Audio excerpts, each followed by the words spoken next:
Creation, God's answer to evolution. This chapter is based on Genesis 1 and 2. By the word of the Lord were the heavens made, and all the host of them by the breath of his mouth.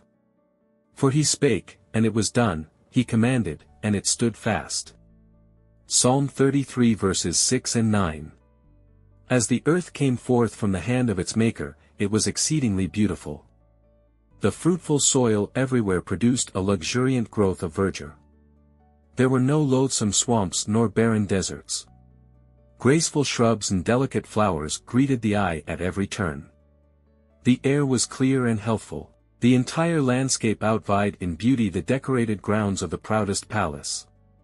After the earth with its teeming animal and vegetable life had been called into existence, man, the crowning work of the Creator, was brought upon the stage of action. God said, "Let us make man in our image, after our likeness, and let them have dominion over all the earth." So God created man in his own image. Male and female created he them. Here is clearly set forth the origin of the human race. God created man in his own image. There is no ground for the supposition that man evolved by slow degrees from lower forms of animal or vegetable life.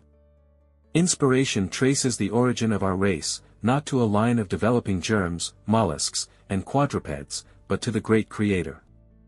Though formed from the dust, Adam was the Son of God. Luke 3 verse 38. The lower orders of being cannot understand the sovereignty of God, yet they were made capable of loving and serving man. Thou makest him to have dominion over the works of thy hands, thou hast put all things under his feet, the beasts of the field, the fowl of the air. Psalm 8 verses 6-8. Christ alone is the express image, Hebrews 1 verse 3, of the Father, but man was formed in the likeness of God.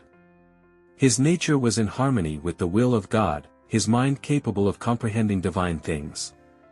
His affections were pure, his appetites and passions were under the control of reason. He was holy and happy in bearing the image of God, and in perfect obedience to his will.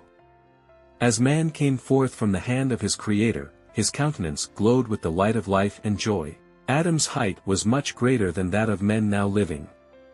Eve was somewhat less in stature, yet her form was noble and full of beauty. The sinless pair wore no artificial garments, they were clothed with a covering of glory such as the angels wear.